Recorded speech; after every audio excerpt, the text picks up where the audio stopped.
इतिहास के पन्नों पर सैकड़ों कहानियां दर्ज हैं, मगर कुछ कहानियां ऐसी भी हैं जो कभी भी किसी ऐतिहासिक पन्नों पर नहीं दर्ज की गईं। इन कहानियों को वक्त की धूल ने ऐसा दबाया कि वो लोगों की पहुंच से काफ़ी दूर हो गईं।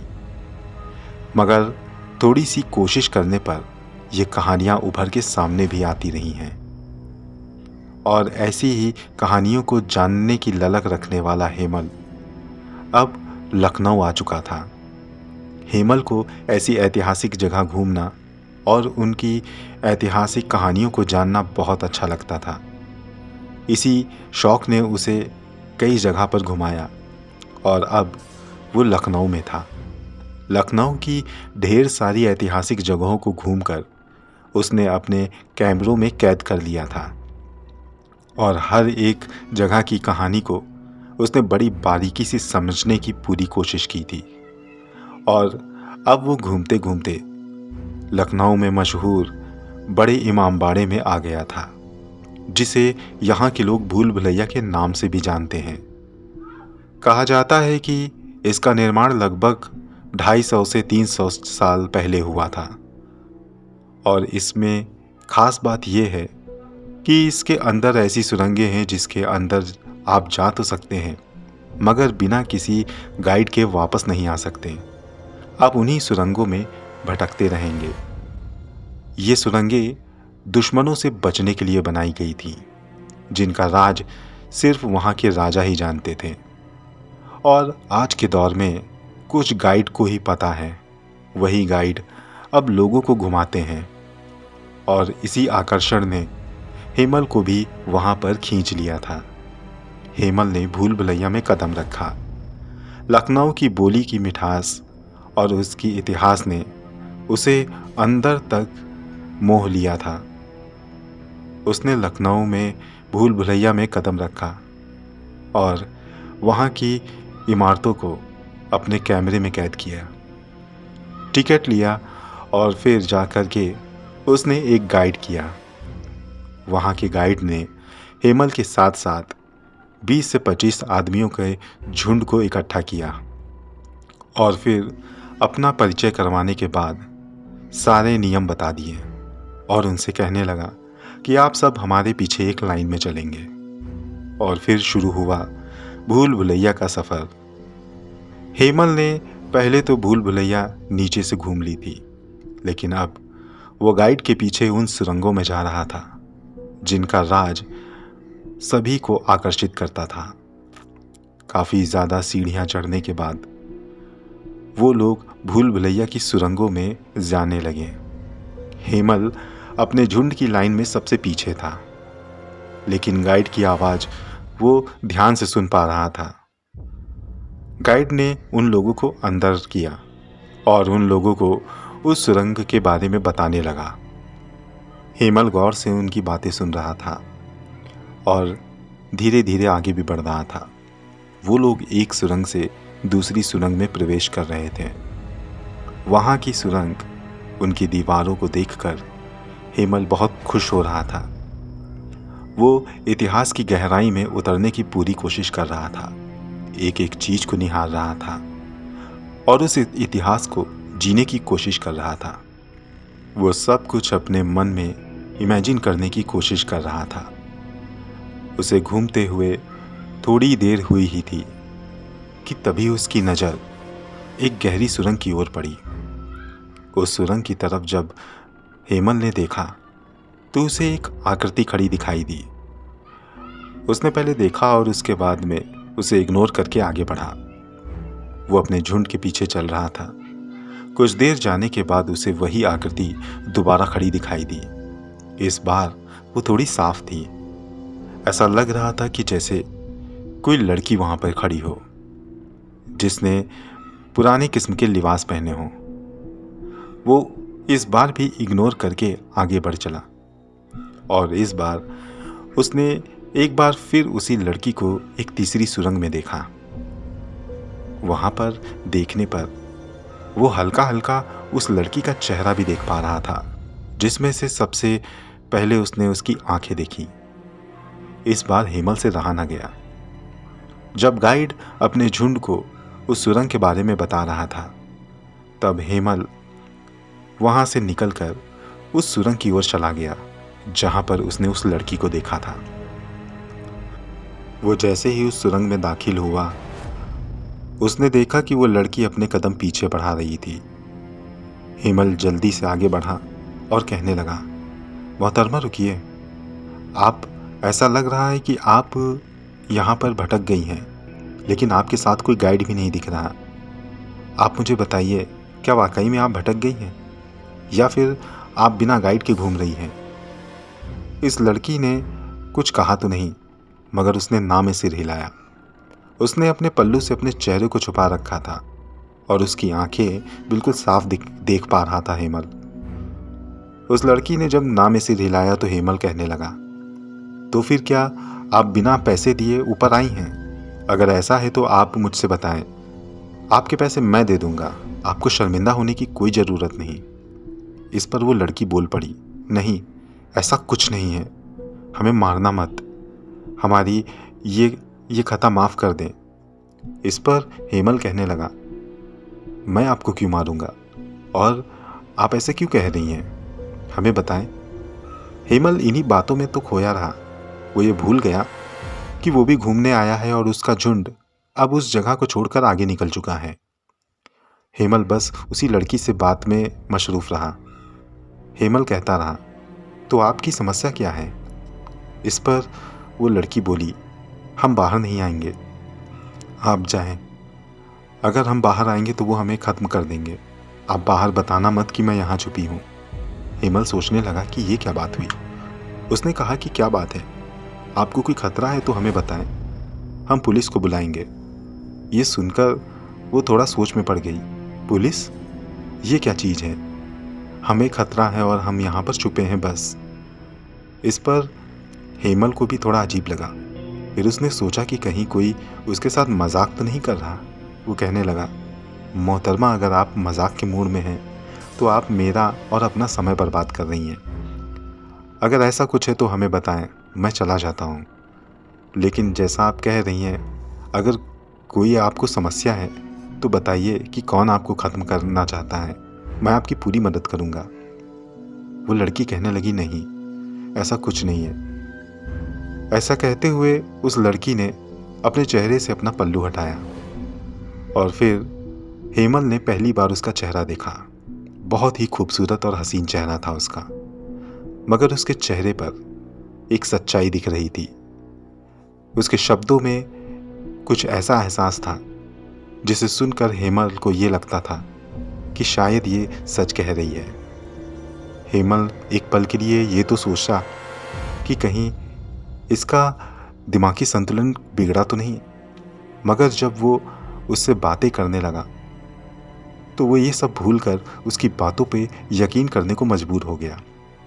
वो बड़ी दिलचस्पी से उससे पूछने लगा, आखिर आप ऐसा क्यों कह रही हैं कि आपको कोई मार देगा, और कौन है? इस पर उस लड़की ने कहा, वो फिरंगी, उन्होंने हमला कर दिया है ना, वो हमें मार देंगे। हमारे पिताजी भी वहाँ पर हैं। आप ऐसा करें, यहाँ से चले जाएं, वरना वो लोग यहाँ पर आकर हमारे साथ साथ आपको भी ख़त्म कर सकते हैं।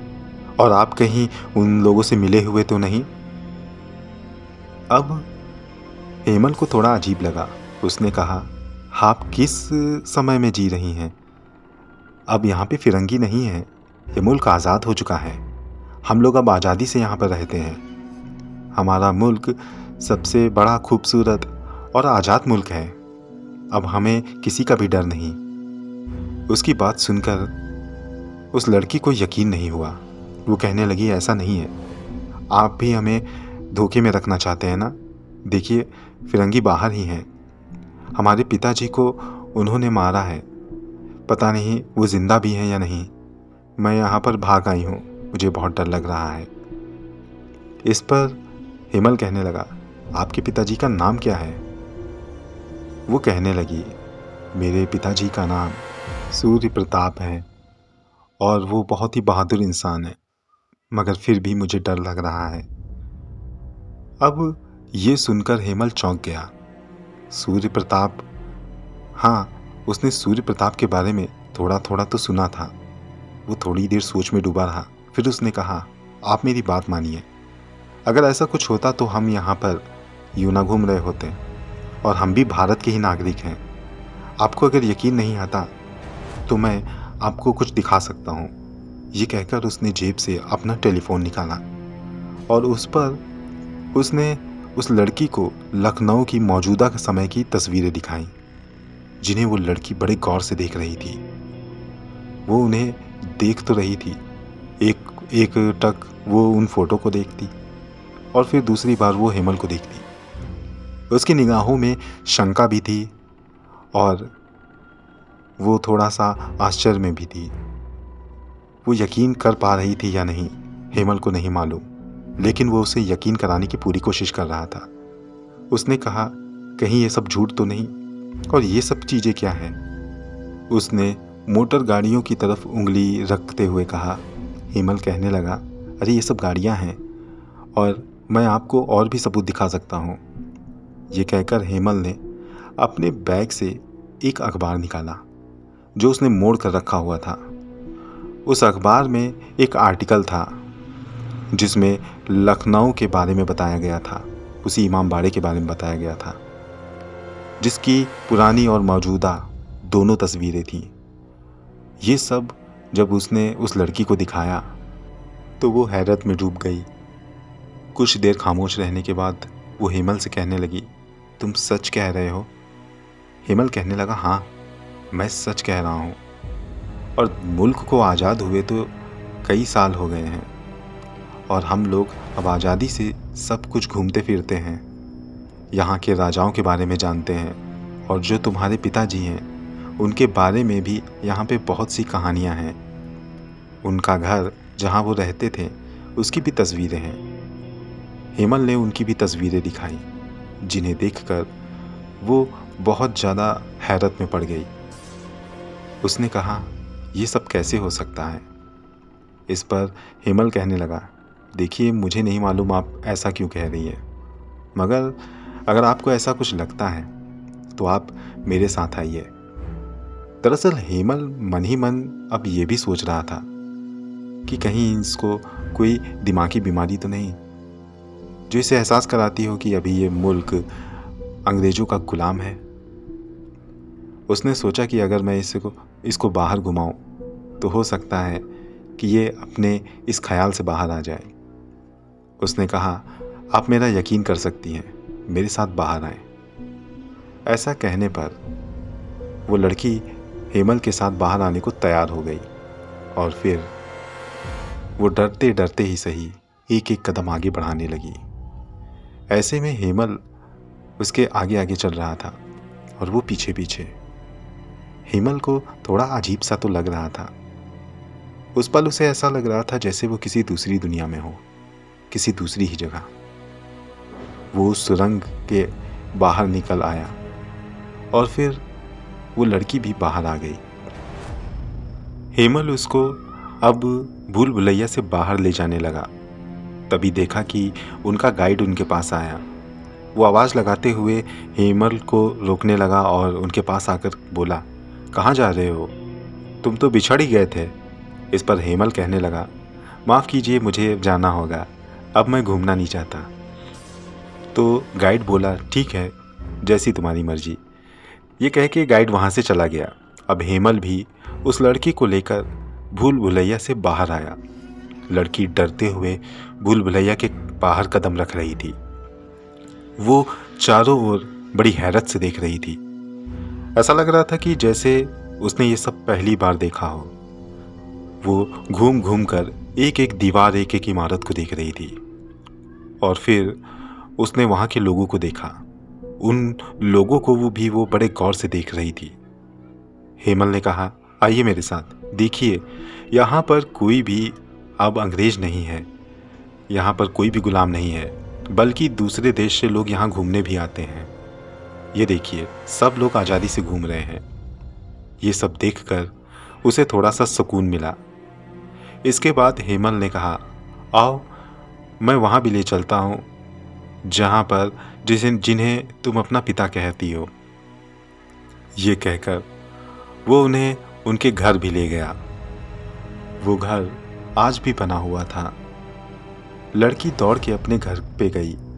उसने उन दीवारों को छुआ, दरवाजों को छुआ और चारों ओर अपनी निगाहें दौड़ाई। ऐसा लग रहा था कि जैसे वो उन्हें देखकर बहुत खुश भी हो रही हो और भावुक भी हो रही हो। वो कुछ कहना चाह रही हो लेकिन कह ना पा रही हो। उसके चेहरे पर बहुत कुछ था मगर जुबां पर कुछ नहीं। हाँ, सिसकियां जरूर थीं जो शायद खुशी और गम का मिश्रण थी। उसने देखा कि वहां पर एक मूर्ति भी लगी थी। कहने लगी, ये मेरे पिताजी की मूर्ति है। हेमल ने कहा, हाँ, बताया जाता है कि इन्होंने बहुत बहादुरी से अंग्रेजों का सामना किया था। वो उस मूर्ति को छूने लगी।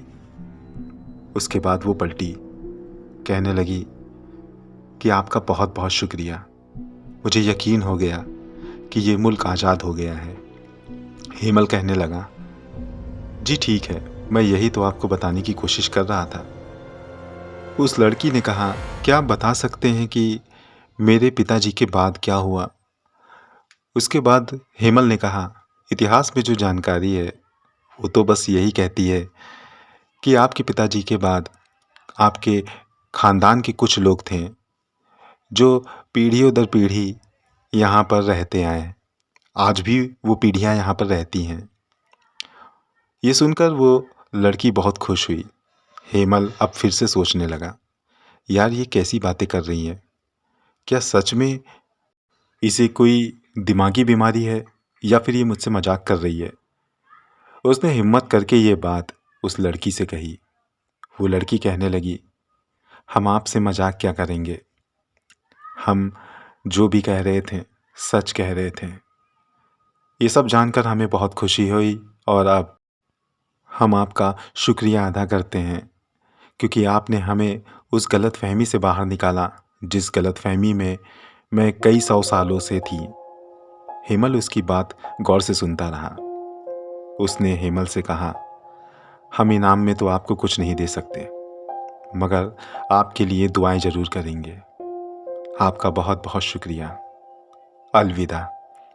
ये अल्फाज उसके मुंह से निकले और फिर हेमल ने एक हैरत अंगेज दृश्य देखा।